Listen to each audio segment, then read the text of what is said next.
अच्छा,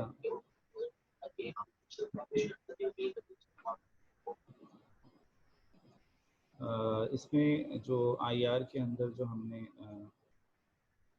पहले जो हम कुछ चीज़ें हम देख लेते हैं जो हमने की थी।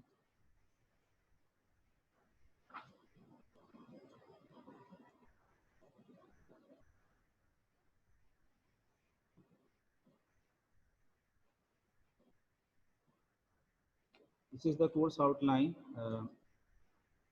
कुछ टॉपिक जो हमने कवर किए थे, इलेक्ट्रोमैग्नेटिक स्पेक्ट्रम और electromagnetic radiation, spectroscopy, common spectroscopic methods, infrared spectroscopy, use of IR spectrum, एक ये टॉपिक था हमारा। Types of absorption, the mode of stretching and bending vibrations, bond properties and absorption bands. Uh,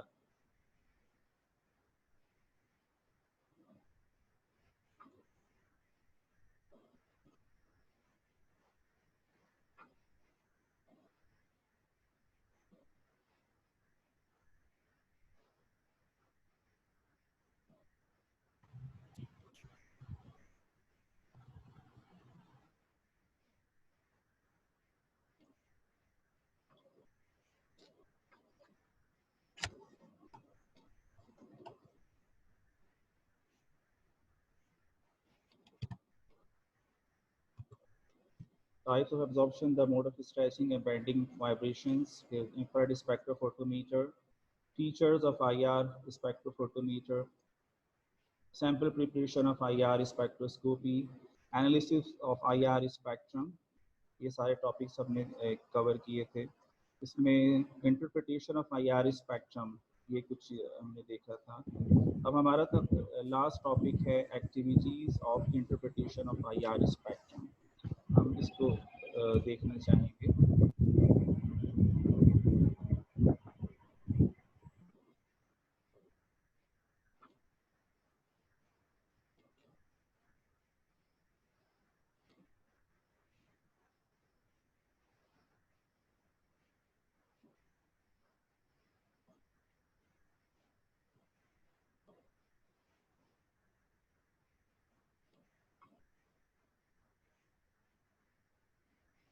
this is the lecture, final lecture of spectroscopy, जिसके अंदर हम कुछ activities करेंगे और इंटरप्रिटेशन हम करेंगे स्पेक्ट्रम की।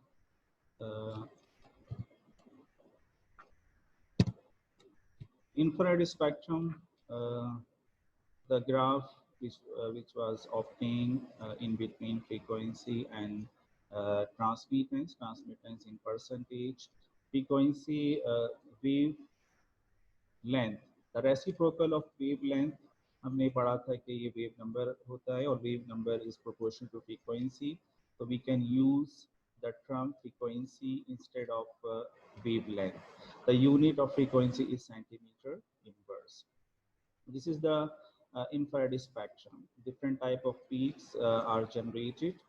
This is the region of stretching vibrational frequency, and below 1500 centimeter inverse is the region of finger. This is the region of fingerprint. Spectra solve करने से पहले कुछ चीज़ें मैं आपको बता रहा हूँ, एक हिंट्स दे रहा हूँ जिससे हम स्पेक्ट्रा आसानी से सॉल्व कर सकते हैं। एक तो ये हमारे पास रीजन्स हैं जो हमें याद होने चाहिए, 650 से लेके 1550, single different type of single covalent bond, the absorption was obtained, carbon chlorine, carbon oxygen, carbon nitrogen, carbon carbon, and 1550 to 1650 the double bond absorptions they were obtained in this region. The nitro group जो है उसमें symmetric और asymmetric vibrations होती हैं, तो you will obtain two peaks in IR spectrum below 1550 and above 1550. The carbonyl C double bond O was obtained in this region, 1650 to 1800. Very few bands in this region in between 1800 to 2000, and triple bonds, C triple bond N and carbon triple bond carbon in between 2000 to 2500, and around 3000 centimeter inverse carbon hydrogen, nitrogen hydrogen, O and OH।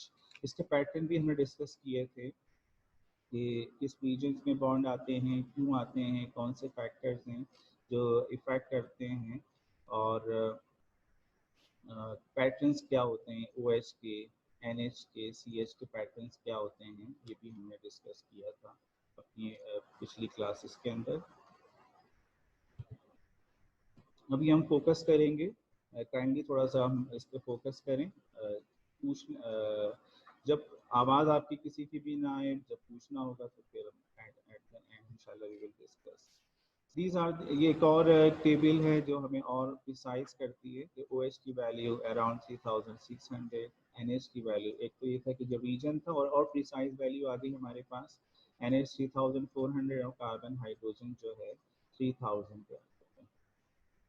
Carbon triple bond nitrogen or carbon triple bond carbon, they are very close to each other in the same region, but the carbon triple bond nitrogen जो है ये थोड़ी सी इसकी frequency higher है because it is polar bond, और इसकी absorption भी strong है, हमने इसको discuss किया था। और carbon triple bond carbon जो है इसकी weak absorption है, और it has lower frequency as compared to carbon triple bond nitrogen। जो कार्बोनाइल है very specific in the region, in specific region 17-15 around, different types के कार्बोनाइल हैं, जिसमें कीटोन के अंदर भी C डबल बॉन्ड O है, एल्डिहाइड के अंदर भी है, कार्बोक्सिलिक एसिड में भी है, एमाइड में भी है, और एसिटिक एनहाइड्राइड के अंदर भी है, एस्पर में भी है, around 17-15 they have different values। Carbon double bond carbon, carbon double bond carbon 1650, carbon double bond carbon 1650, और carbon oxygen 1100।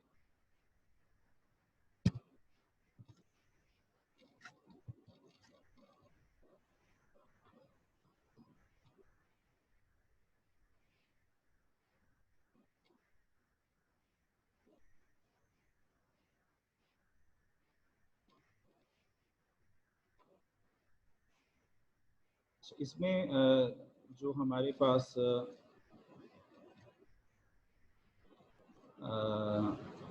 एक और एक इम्पॉर्टेंट चार्ट है, इसमें और ज़्यादा एक्सप्लेन किया गया है। OH NH, अच्छा CH जो है वो डिफरेंट टाइप्स के होते हैं। ट्रिपल बॉन्ड CH भी बड़ा स्पेसिफिक है, हमने डिस्कस किया था 3300 पे। डबल बॉन्ड CH 3100, फिर बिलो 3000 2900, और एल्डिहाइड का जो CH है it has two peaks 28570 and 2750।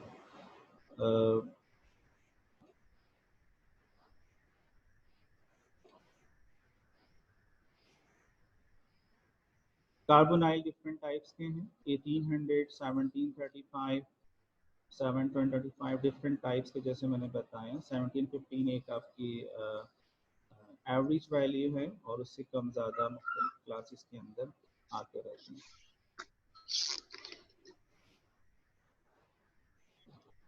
Carbon double bond carbon benzene में भी हो सकता है, और कार्बन डबल बॉन्ड कार्बन जो है वो एल्कीन्स के अंदर भी हो सकता है।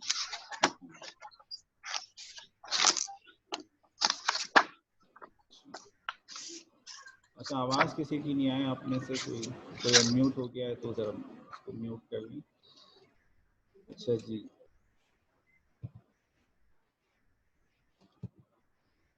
how to interpret infrared spectrum, calculate index of hydrogen deficiency। सबसे पहले आप, अगर आप, ये टॉपिक हमने नहीं किया है, मास स्पेक्ट्रम में हम करेंगे, तो इंडेक्स ऑफ हाइड्रोजन डेफिशिएंसी अगर हम मालूम कर सकते हैं, इससे हमें आइडिया हो जाता है। फिर हम चेक करते हैं कार्बोनाइल को, और उसके बाद फिर हम चेक करते हैं, क्योंकि कार्बोनाइल की बड़ी स्पेसिफिक पीक होती है। उसके बाद हम चेक करते हैं OH को और NH को, क्योंकि इस रीजन के अंदर भी हम आसानी से पीक्स को देख सकते हैं। फिर ट्रिपल बॉन्ड की पीक बड़ी स्पेसिफिक आती है रीजन के अंदर, तो वो भी हम देख सकते हैं। उसके बाद डबल बॉन्ड को हम देख सकते हैं, CO को हम देख सकते हैं, चेक द CH रीजन के एल्डिहाइड है, एल्कीन्स है, तो इस तरह से हम इसको देख सकते हैं। ये एक बहुत अच्छा टेबल है। सबसे पहले हम कार्बोनाइल को देखेंगे कि कार्बोनाइल मौजूद है तो डिफरेंट टाइप के फंक्शनल ग्रुप हो सकते हैं। एनहाइड्राइड की पीक देखेंगे, OH अगर है तो एसिड हो सकता है, NH अगर है तो एमाइड हो सकता है, CO अगर है तो एस्टर हो सकता है, CHO है तो एल्डिहाइड। कोई भी एक्स्ट्रा पीक नहीं आ रही कार्बोनाइल के अलावा तो कीटोन हो सकता है। अगर कार्बोनाइल का नहीं है तो ये भी एक OH है तो अल्कोहल, NH है तो अमाइन, CO तो ईथर, ट्रिपल बॉन्ड है nitrile, triple bond alkyne, double bond alkyne, nitro group halides. ये कोई स्पेसिफिक मेथड नहीं है IR को इंटरप्रेट करने का, ये हमारे अपनी जजमेंट्स हैं कि किस तरह से हम इसको सॉल्व करते हैं, किस तरह आसानी से वो सॉल्व हो जाते हैं। तो मुख्तलिफ हमारी टैक्टिक्स हैं जो हम बताएंगे। कुछ एग्जांपल्स हम देखते हैं, उनको सॉल्व करते हैं, उससे हमें आइडिया होगा कि कैसे इंटरप्रेट किया जाता है यार इस factor. This is the first example. यकीनी तौर पर ये बात मैं पहले भी डिस्कस कर चुका हूँ कि किसी भी एक स्पेक्टर से हम सिर्फ एक IR स्पेक्ट्रोस्कोपी से पूरा स्ट्रक्चर नहीं मालूम कर सकते। NMR हमारे पास है, पूरा स्ट्रक्चर नहीं मालूम कर सकते। मास का स्पेक्ट्रा है तो हम पूरा स्ट्रक्चर नहीं मालूम कर सकते।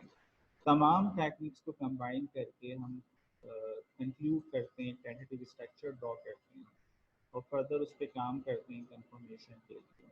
हाँ, ये ज़रूर है कि कोई छोटा सा स्ट्रक्चर है, कुछ हिंट्स हमें दीनी है और एक ही स्पेक्ट्रा हमें दिया हुआ है, तो एक ही स्पेक्टर से हम उसका स्ट्रक्चर मालूम कर सकते हैं कि कोई आसान सा छोटा सा स्ट्रक्चर हो और हिंट्स भी कुछ मौजूद हों अकॉर्डिंगली, तो हम कोशिश कर सकते हैं कि उसका स्ट्रक्चर मालूम कर लें। इसी तरह की एग्जाम्पल कुछ हम यहाँ भी देखेंगे कि ए साइक्लिक एग्जाम्पल है, ए साइक्लिक अनसैचुरेटेड, कुछ हिंट्स हमें दी हुई है, C6H12 ए साइक्लिक है यानी कंपाउंड आपका साइक्लिक नहीं है और अनसैचुरेटेड है। अनसैचुरेटेड का मतलब ये कि डबल बॉन्ड मौजूद है उसके अंदर। तो अब ये कुछ पीक्स हमें आ रही हैं जो नज़र आ रही है 3082। This peak is very specific, double bond CH की पीक है ये। ठीक है, ये CHs हैं हम जो हमने अब तक पढ़ा, और ये जो 3082 है ये डबल बॉन्ड CH है और यहाँ बता रहा है ये अनसैचुरेटेड है। फिर ये 1644 ये भी carbon double bond carbon show कर रहे हैं और कंपाउंड इंसाइक्लिक है। तो हम स्ट्रक्चर भी ड्रॉ कर सकते हैं जो इन्फॉर्मेशन हमें दी गई है।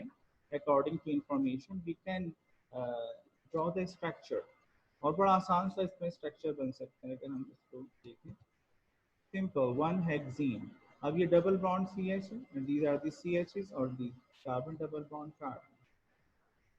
सिमिलरली एक और एग्जांपल हम देखते हैं, हिंट्स हमें दी गई है साइक्लिक, सैचुरेटेड, सैचुरेटेड और C6H12O, this is the molecular formula. अब ये हमें क्या इंफॉर्मेशन मिल रही है जो हम स्पेक्ट्रा, अगर हम देखें कार्बोनाइल यहाँ है नहीं, इस रीजन में होता है 1650 to 1800, there is no carbonyl, carbonyl नहीं है।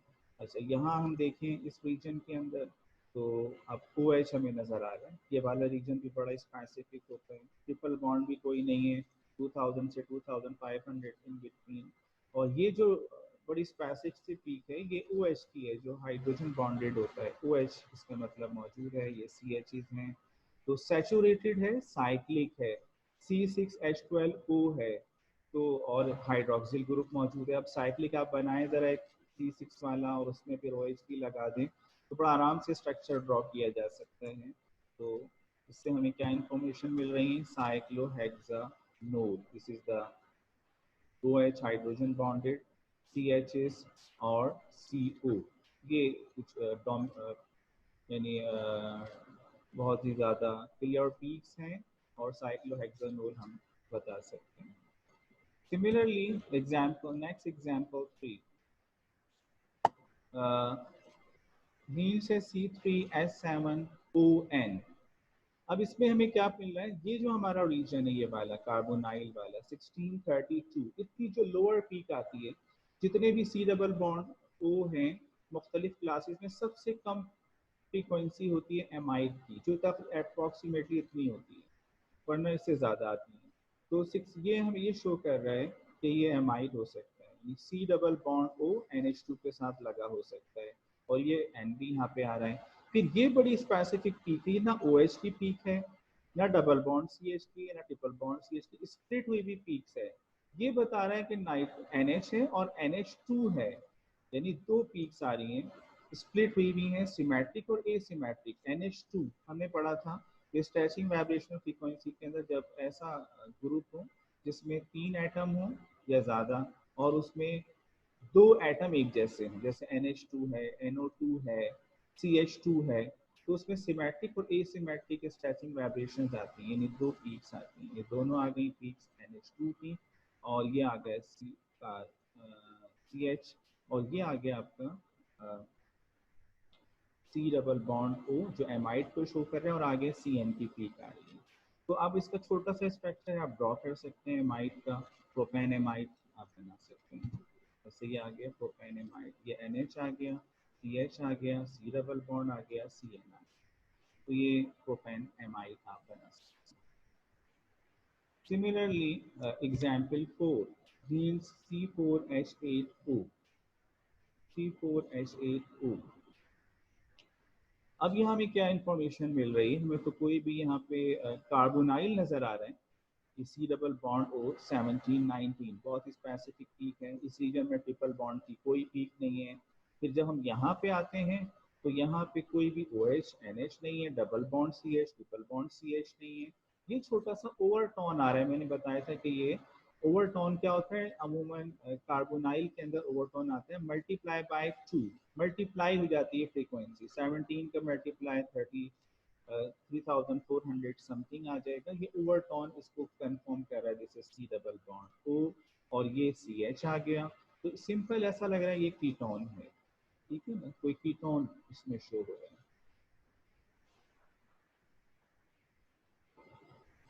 This is the compound ketone 2-ब्यूटानोन।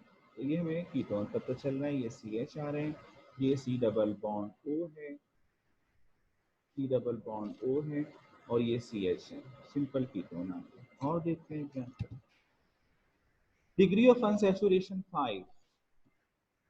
Unsaturation का मतलब उसमें कोई डबल बॉन्ड हो सकता है, यानी 5 बॉन्ड, या उसमें कोई रिंग हो सकता है।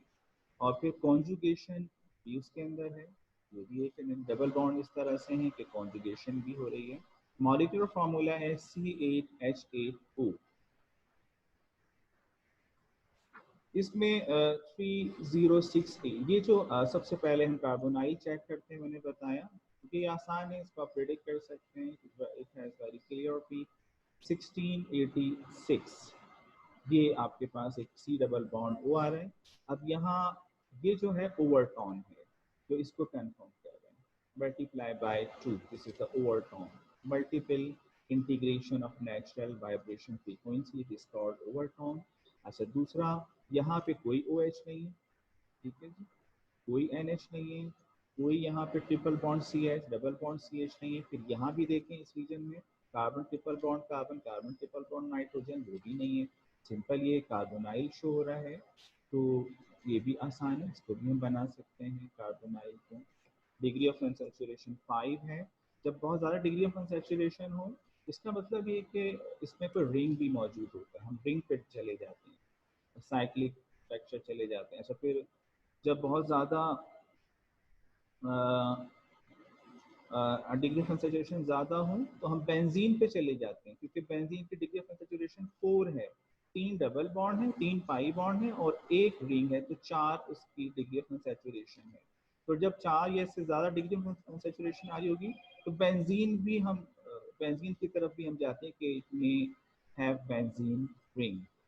तो अगर हम बेंजीन रिंग की तरफ जाते हैं तो और क्लियर हो जाएगा स्ट्रक्चर। यानी ये सब चीज़ें हमें हेल्प करती हैं कि डिग्री ऑफ सैचुरेशन 5 है तो इसमें है बेंजीन रिंग, कॉन्जुगेशन भी है तो और ज़्यादा क्लियर हो रहा है स्ट्रक्चर। बेंजीन के साथ हम कॉन्जुगेशन भी लगाएं, कार्बोनाइल भी लगाएं, तो स्ट्रक्चर फिर माइक्रो फार्मूला भी दिया हुआ है, एक ऑक्सीजन, तो हम ड्रॉ कर सकते हैं स्ट्रक्चर क्या है। अब हम देखते हैं एसीटोफिनोन सिंपल। फिर इंटरप्रेट करने की जैसे हम करते चले जाएंगे, हमारी प्रैक्टिस बढ़ती चली जाएगी, तो हम आसानी से इंटरप्रेट कर सकते हैं। अच्छा जी, ये अच्छा एक चीज़ बड़ी इंपॉर्टेंट यहाँ क्लियर की गई है कि जब भी कॉन्जुगेशन होती है, हमने पढ़ा था जो बहुत सारे फैक्टर्स हैं जो इफेक्ट करते हैं हमारी स्ट्रेचिंग वाइब्रेशन फ्रीक्वेंसी को, उसमें कॉन्जुगेशन भी है, रेजोनेंस। जब कॉन्जुगेशन होती है या रेजोनेंस होती है तो जो स्ट्रेचिंग वाइब्रेशन फ्रीक्वेंसी डिक्रीज हो जाती है। तो यहाँ देखें, होना तो 1715 के करीब चाहिए, लेकिन तकरीबन 30 यूनिट डिक्रीज हो गए और 1685 पे आ रही है। तो ये इतनी कम आ रही है कीटोनिक फ्रीक्वेंसी, इसकी वजह कॉन्जुगेशन है। तो ये भी हमें पता चल रहा है, this is overtone, this is carbonyl. और कुछ एक्टिविटीज देखते हैं। एक स्पेक्ट्रा हमारे पास है, हीम्स है, degree of unsaturation 4, conjugation C7H8।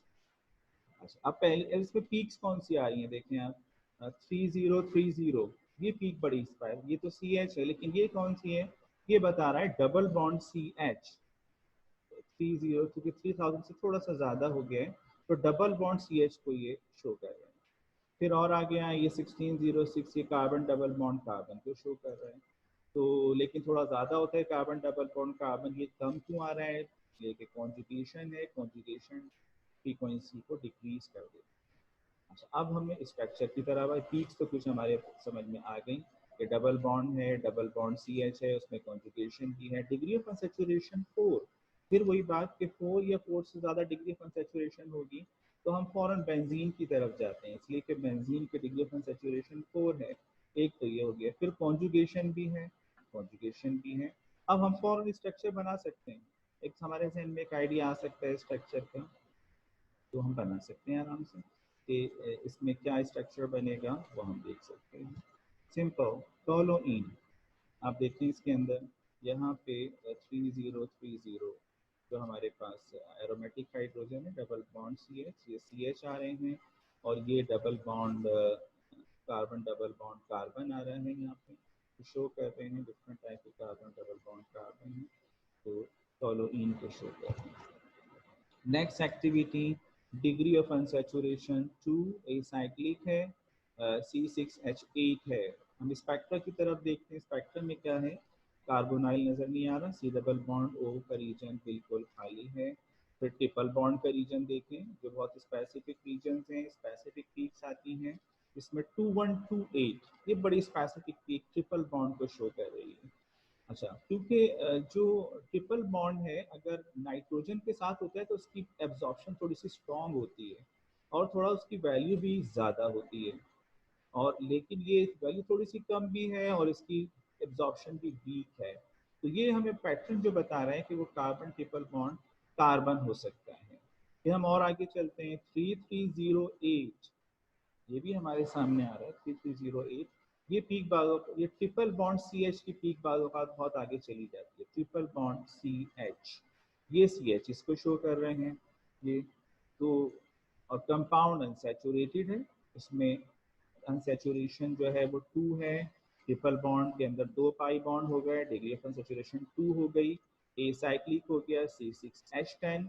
You can draw the structure easily, तो हम स्ट्रक्चर बना सकते हैं। This is simple alkyne 1 hexyne, इसमें ट्रिपल बॉन्ड CH आ गया, ये CHs आ गए, कार्बन ट्रिपल बॉन्ड कार्बन आ गया, इजीली हम इसको प्रेडिक्ट कर सकते हैं।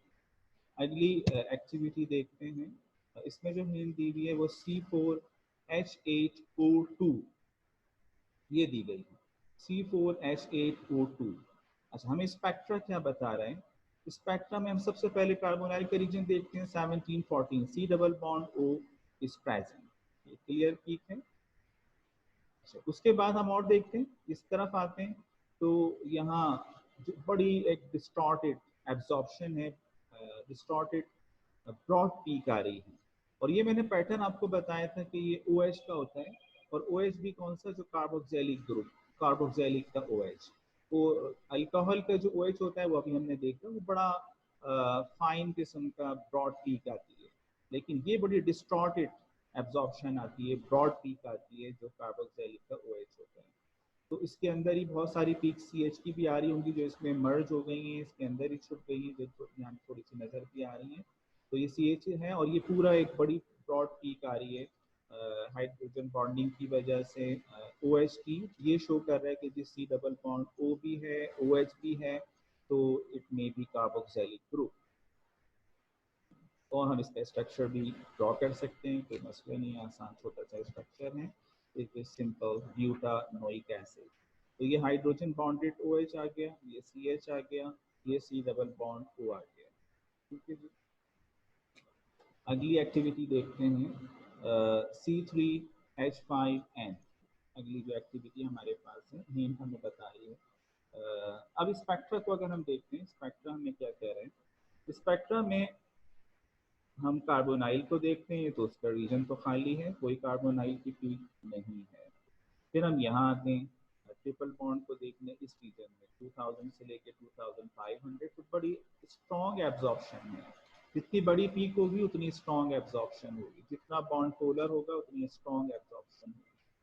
और वैल्यू भी थोड़ी ज़्यादा है 2249। ये बता रहा है ट्रिपल बॉन्ड हो सकते हैं, और ट्रिपल बॉन्ड के अंदर भी कार्बन ट्रिपल बॉन्ड नाइट्रोजन हो सकता है। ये पता है कार्बन ट्रिपल बॉन्ड नाइट्रोजन। तो ये काफी क्लियर पीक है। फिर यहाँ आते हैं तो कार्बन ट्रिपल बॉन्ड नाइट्रोजन हो सकता है। यहाँ आते हैं तो CH है, कोई ट्रिपल बॉन्ड CH की पीक हमें नहीं मिल रही। ट्रिपल बॉन्ड CH यहाँ आनी चाहिए थी 3100, 200, 300 की। ट्रिपल बॉन्ड कार्बन और उसके साथ सिंगल बॉन्ड के साथ H लगा हुआ है जिसमें हाइब्रिडाइजेशन इफेक्ट होता है, वो नहीं है। इसका मतलब कोई टर्मिनल हाइड्रोजन नहीं है इसमें जो ट्रिपल बॉन्ड कार्बन के साथ लगा हुआ है। तो ये बता रहा है कार्बन ट्रिपल बॉन्ड नाइट्रोजन है, यानी नाइट्राइल ग्रुप हो सकता है। कार्बन नाइट्रोजन की पीक्स भी आ रही हैं, तो अब इसका स्ट्रक्चर भी हम ड्रॉ कर सकते हैं। This is the structure propane nitrile. अब आप देखें ये CH है, ये कार्बन ट्रिपल बॉन्ड नाइट्रोजन आपके पास आ रहे हैं। तो ये डिफरेंट पीक्स आ रही हैं जिससे हमें पता चल रहा है कि जनाब ये प्रोपेन नाइट्राइल। तो ये मुख्तलिफ एक्टिविटीज़ थी जो हमें बहुत बता सकती हैं। कोई भी हम IR का स्पेक्ट्रम इंटरप्रेट कर सकते हैं। ये तो मैंने कुछ हिंट्स दी। हिंट्स का अगर हमसे हिंट्स भी ना दी जाए, सिर्फ हमसे पूछा जाए ये स्ट्रक्चर ना हो, कोई हिंट्स भी ना हो, कोई हिंट्स भी नहीं, सिर्फ पूछे जा रहा है इंटरप्रेट करें, स्ट्रक्चर नहीं, सिर्फ आप अगर इंटरप्रेट करें तो हम इंटरप्रेट कर सकते हैं स्ट्रक्चर। यानी हम पीक्स को इंटरप्रेट कर रहे हैं। जैसे हम कहेंगे जी ये 2998 टू 2954 सेंटीमीटर इनवर्स पे CH है, 2249 पे हमें एज्यूम कर रहे हैं कार्बन ट्रिपल बॉन्ड नाइट्रोजन है, 1464 और 1433 जो प्रोमिनेंट पीक्स आ रही हैं ये कार्बन कार्बन को शो कर रही हैं, और बाकी जो कुछ पीक्स हैं ये इतनी हमारे लिए इम्पोर्टेंट नहीं है। बैंडिंग वाइब्रेशन CH के हैं ये, और ये इस तरह हम इसको इंटरप्रेट कर सकते हैं। इसी तरह इस स्पेक्ट्रा को हम सिर्फ इंटरप्रेट करना है कि हम बताएं जी स्ट्रक्चर नहीं पूछ रहे, सिर्फ इंटरप्रेट क्या डेटा आपको मिल रहा है, तो डेटा सिर्फ आपको कलेक्ट करना है। हम बताएंगे जनाब यहाँ पे 2400 से शुरू हुआ है और 3600 के रेंज में एक डॉट OH आ रहा है, 2973 2883 पे CH आ रहा है, और 1714 पे C डबल बॉन्ड O आ रहा है। ये हम बताएंगे 1417 पे हमारे पास CO आ रहा है, 1286 1222 पे हमारे पास कार्बन कार्बन है, फिर बाइंडिंग वाइब्रेशन। तो कॉम्बिनेंट पीक्स को हम लिख सकते हैं। इसी तरह जब हम यहाँ पे आते हैं तो हम यहाँ पर भी हम बताएंगे 3308 पे ट्रिपल बॉन्ड CH हो सकता है, 2964 2884 पे CH हो सकता है, और 2128 पे कार्बन ट्रिपल बॉन्ड कार्बन है, फिर ये कार्बन कार्बन है, और फिर बैंडिंग वाइब्रेशन है, इनको हम छोड़ देंगे। बस प्रोमिनेंट पीक तो सिर्फ डेटा अगर हमें कलेक्ट करना है ताकि NMR का डेटा भी हमारे सामने हो, IR का डेटा हमारे सामने हो, UV विजिबल स्पेक्ट्रोस्कोपी का डेटा भी हमारे सामने हो, और मास स्पेक्ट्रोमेट्री का डेटा हो, फिर हम सबको कंक्लूड करते हैं कि आया प्रोटॉन NMR के अंदर भी कार्बोनाइल वो जस्टिफाई कर रहे हैं जो IR में आ रहे हैं, और सारी चीज़ें मैच कर रही हैं एक दूसरे को जस्टिफाई कर रही हैं, फिर हमें कैंडिडेट स्ट्रक्चर को इंक्लूड करते हैं। याद है क्योंकि कुछ हिंट्स भी हमें दे दी गई हैं तो हम स्ट्रक्चर तक पहुंच गए। बाद सिर्फ डेटा हमें चाहिए होता है और हम डिफरेंट स्पेक्ट्रोस्कोपिक डेटा को कंबाइन करते हैं और फिर हम एज्यूम करते हैं स्ट्रक्चर क्या होना चाहिए, फिर उसको फर्दर कंफर्म करते हैं। बहुत सारी और भी टेक्निक्स होती हैं जो अगर हम समझते हैं कि फाइनल है हमारा स्ट्रक्चर लेकिन उसको कंफर्म करना है तो मुख्तलिफ टेक्निक्स के ज़रिए से जो एनएमआर की बहुत सारी एडवांस टेक्निक्स हैं या मास की हैं, हम उससे और कंफर्म करते हैं। तो ये सारी चीज़ें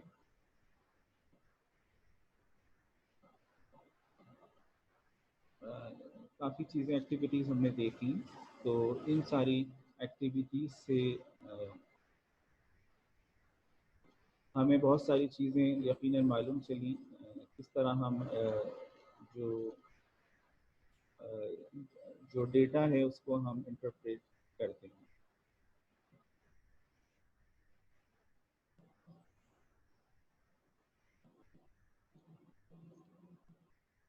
जी, अब कोई सवाल अगर किसी को करना है इंटरप्रिटेशन के बारे में, आईआर के बारे में, तो वो कर सकते हैं। कोई सवाल करना चाहें तो वन बाय वन जो है वो सवाल कर सकते हैं। मैं खुद ही पूछ लेता हूँ एक एक, अगर तो स्टूडेंट्स तो थोड़े ही हैं। जी अनुषा नूर साहब, आपको कोई सवाल करना है? अगर कोई सवाल करना है तो हैंड रेस कर लें तो मुझे अंदाजा हो जाएगा कि जी आपको कोई चीज़ पूछनी है, कुछ चीज़ डिस्कस करनी है, तो इजीली हम सवाल कर सकेंगे, जवाब दे सकेंगे। जी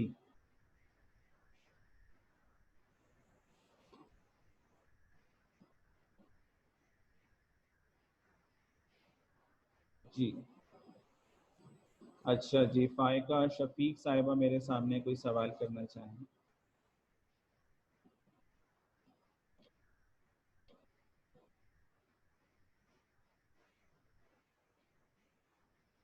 जी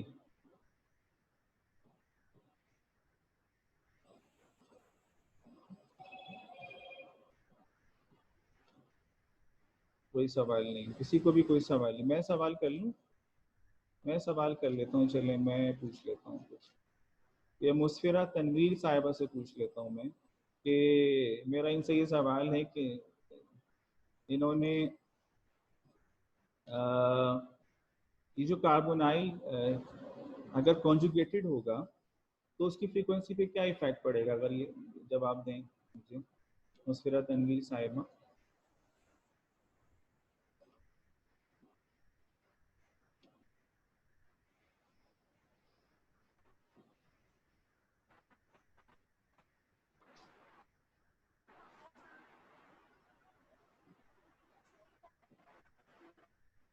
जी मुस्फिरा, क्या आप क्या कहती हैं कि कार्बोनाइल कॉन्जुगेशन में तो फ्रीक्वेंसी पे क्या फ़र्क पड़ेगा उसका?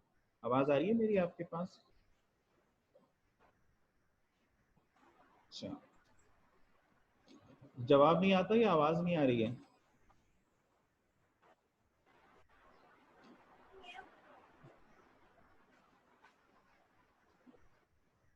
अच्छा चलें खैर।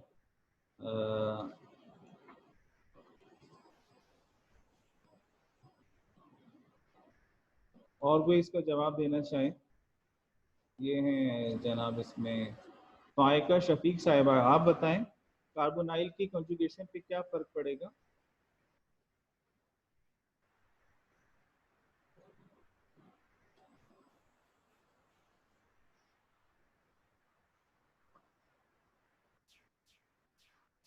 जी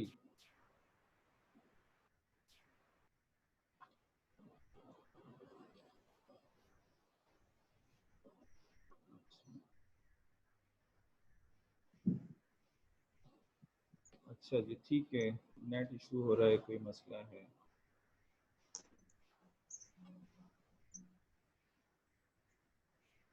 अच्छा जी, और कोई? सुल्तान आफ्ताब साहब, आप बताइए, आप सर एक सवाल का जवाब देना चाहें तो दे दें। जी सुल्तान साहब।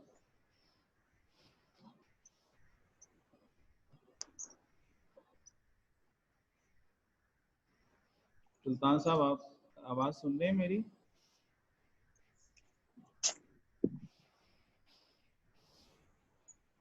सुल्तान आफ्ताब साहब सवाल सुन रहे हैं?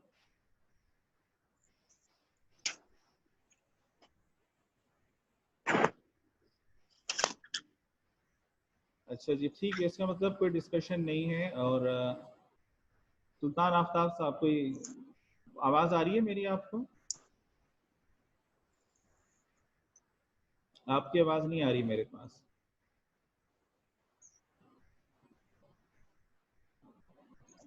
अच्छा, फायका शफीक, मेरी आवाज आ रही है आपको? यस सर, आ रही है। अच्छा, आ रही है आवाज। चले, आपकी आवाज तो आई बड़ी जोरदार किस्म की। तो ये बताइए मुझे, आप लोग तो कोई सवाल नहीं कर रहे, तो मैं ही सवाल कर लूं। ये डबल बॉन्ड कार्बोनाइल जो है, सी डबल बॉन्ड हो, कॉन्जुगेशन पे क्या फर्क पड़ता है? कॉन्जुगेशन से क्या फर्क पड़ता है इसमें, इसकी फ्रीक्वेंसी पे? अभी डिस्कस किए थे ना हमने, या भूल गए आप लोग सारा 2-2.5 महीने के अंदर? सर ज्यादा हो जाती है। अच्छा, कम हो जाती है, ज़्यादा नहीं होती, कम हो जाती है। ठीक है, कॉन्जुगेशन से सिंगल बॉन्ड कैरेक्टर आ जाते हैं, तो फिर वो कम हो जाती है। ठीक है, अच्छा जी। और कोई मुझे बताए।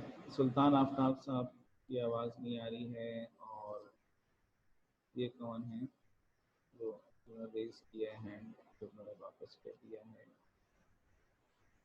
फायजा करीम है। अच्छा, एक तो ये है कि कार्बोक्सिलिक का, या कार्बोक्सिलिक ग्रुप जो है, उसमें पीक ब्रॉड आती है। इसके क्या रीज़न है?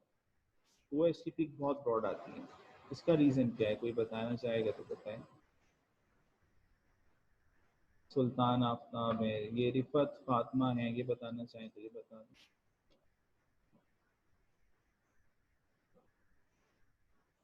कायनात हैं जी।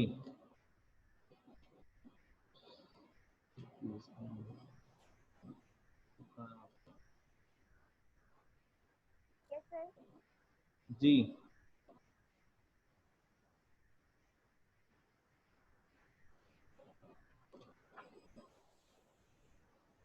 जी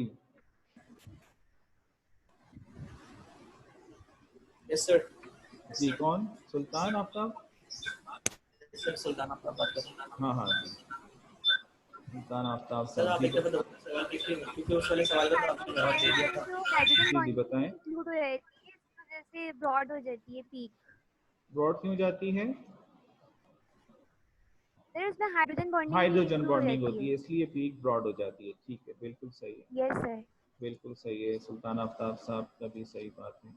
यानी आपको लेक्चर क्लियर हो गया, समझ में आ गई? बहुत सारी एक्टिविटीज मैंने बताई हैं। सर रिफत फातिमा। हाँ, रिफत फातिमा साहिबा, समझ में आ गया आपको? Yes sir. अच्छा, अब ये कुछ एक्टिविटीज़ हैं। अच्छा, सारे लोग सुन लें। कुछ एक्टिविटीज़ हमने की हैं, आप लोग और भी एक्टिविटीज़ करें, एग्जाम्पल्स करें। आपकी प्रैक्टिस जितनी अच्छी होगी, उतना ज़्यादा आपका इंटरप्रिटेशन स्ट्रांग हो जाएगा। अच्छा, दूसरी बात ये कि इंशाल्लाह नेक्स्ट लेक्चर में अनाउंस करूँगा, वेडनेसडे थर्सडे जैसे भी होगा, तो उसमें कुछ और एक्टिविटीज़ हम करेंगे इंशाल्लाह। उससे और बहुत सारी चीज़ें आपको क्लियर हो जाएंगी, लेकिन इसके अंदर थोड़ा सा प्रैक्टिस कर लें। Okay sir.